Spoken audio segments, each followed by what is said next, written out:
C'est en 1975 que El Hadj Adam Abibou Olobe, empereur mondial des Ogboni aborigines, s'est révélé au peuple béninois de par ses nombreuses luttes contre les forces du mal. Ces images que vous visualisez actuellement sont déjà vieilles de 23 ans. Elles sont tournées précisément en janvier de l'an 2000 et retracent les glorieuses batailles menées par l'empereur du centre jusqu'au nord du Bénin pour en découdre avec les ennemis du bonheur.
Il devient ainsi le leader incontesté dans la pratique du désenvoûtement instantané des populations totalement enchaînées, pressurées et appauvries par la sorcellerie.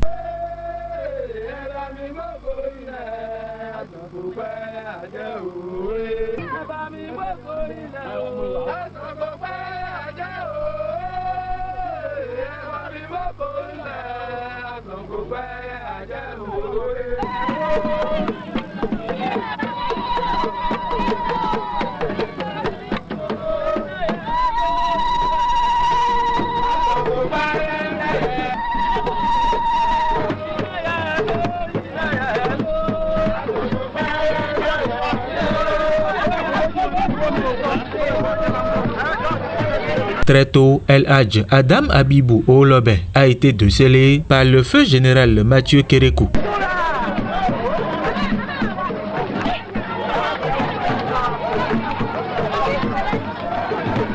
Sauvez le Bénin, ne me sauvez pas, lui aurait demandé l'ancien président de la République, d'où ses descentes répétées sur le terrain. Plus d'une trentaine de villages sont parcourus par jour par l'empereur et sa délégation.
À chaque étape du périple, ponctuée de désenvoûtements, de coupures des arbres mystiques et des autels où se déroulent des pratiques maléfiques sont détruites.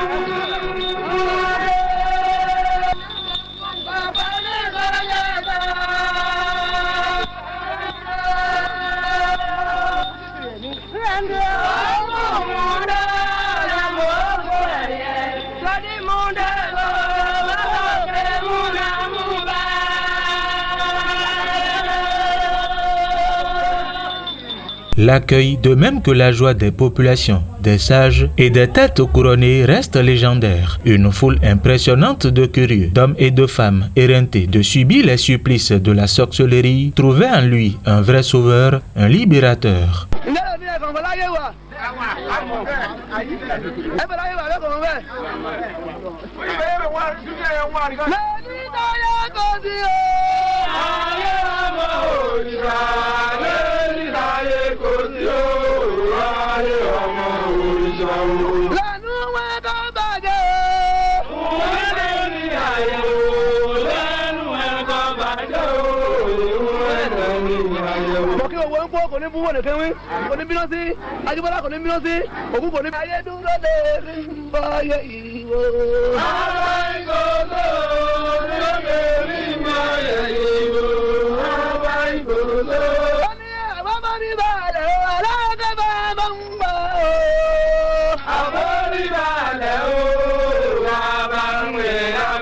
L'actuel empereur mondial des Ogboni aborigines était accueilli en héros. Son passage suscitait la joie et l'espoir d'un peuple mystiquement oppressé.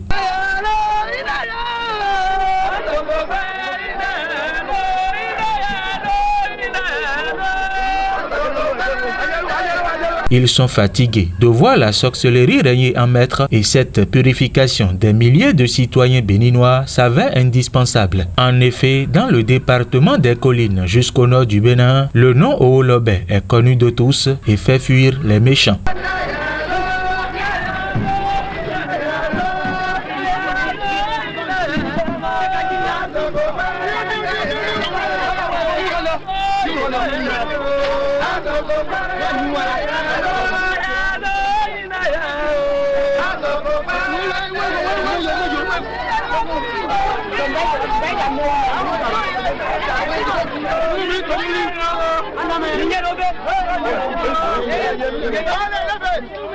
La qualité de ces images témoigne de ce qu'elles sont tournées il y a très longtemps. Néanmoins, on peut apercevoir clairement l'empereur mondial de la fraternité Ogboni aborigine habillé d'une façon particulière. Il est spirituellement chargé et donne sa vie en garantie pour libérer le peuple béninois des mailles de la sorcellerie.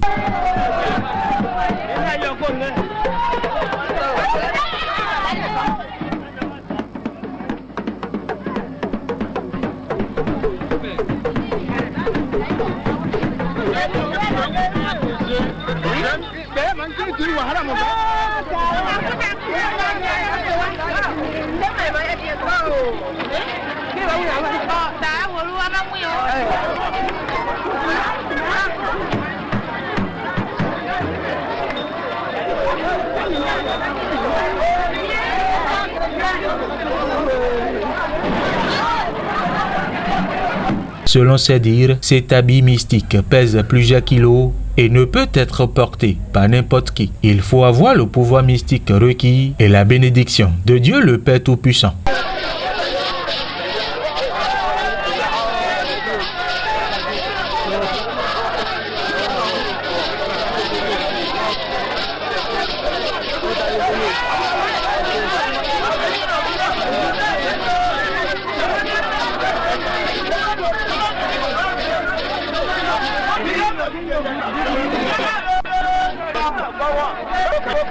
Comme ce griot qui fait les louanges de l'empereur, plusieurs dizaines d'hommes et de femmes sont fiers de Oolobé.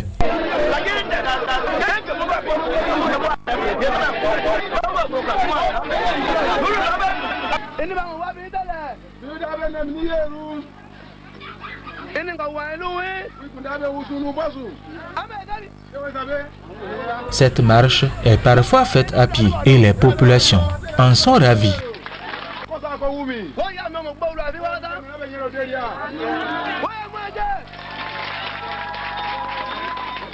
Puisque quand l'empereur Oolobé passe, c'est la paix et la joie qui débordent.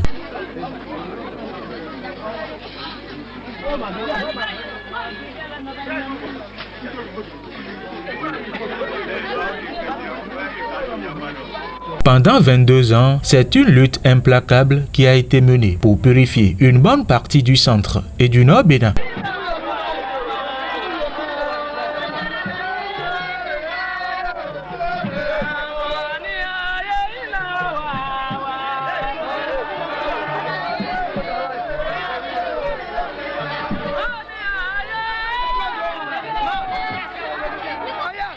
Ainsi, de 1975 à l'an 2000, Oolobé est rentré dans l'histoire tout en démontrant sa puissance et sa témérité. Aujourd'hui, il a un seul regret. La lutte n'a pas été faite au sud de Bénin comme il l'aurait souhaité.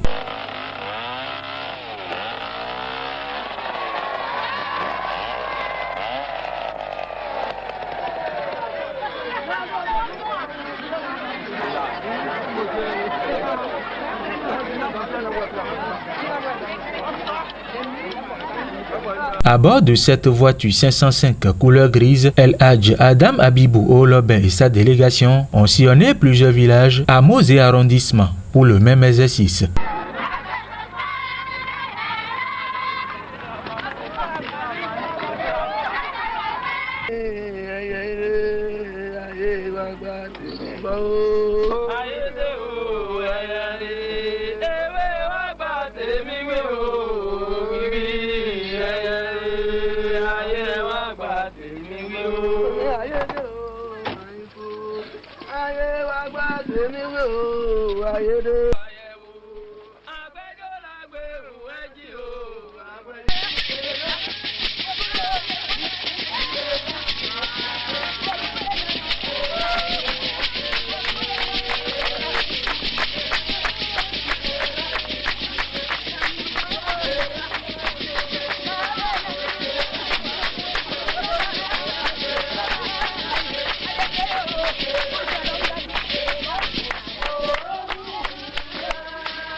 Des animaux sont offerts en sacrifice pour la libération des hommes.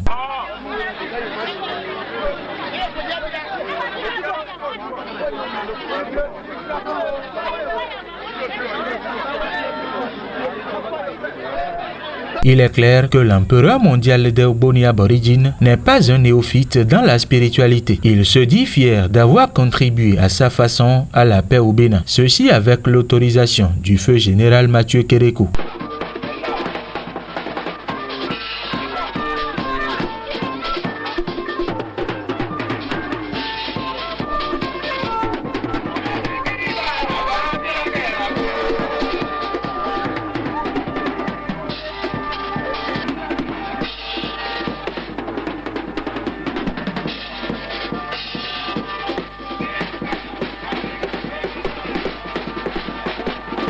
Les tam-tams et chansons qui résonnent, les pas de danse qui s'observent avec allégresse témoignent de leur satisfaction.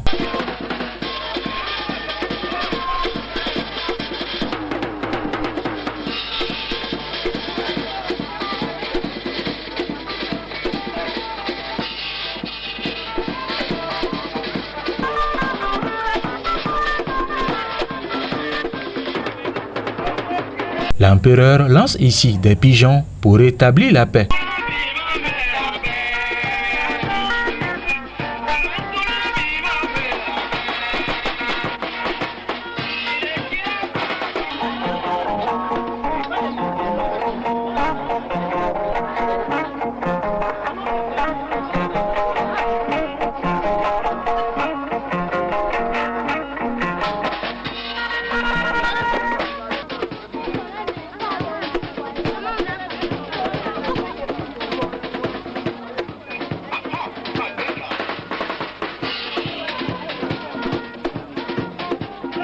Pour l'empereur Olobe, sauver les gens, bien s'habiller et rouler dans de belles voitures sont ses 3 grandes passions. En 2023, il est détenteur de 34 couronnes et a plus de 2 milliards de fidèles répandus dans le monde entier, preuve tangible de son travail bien fait.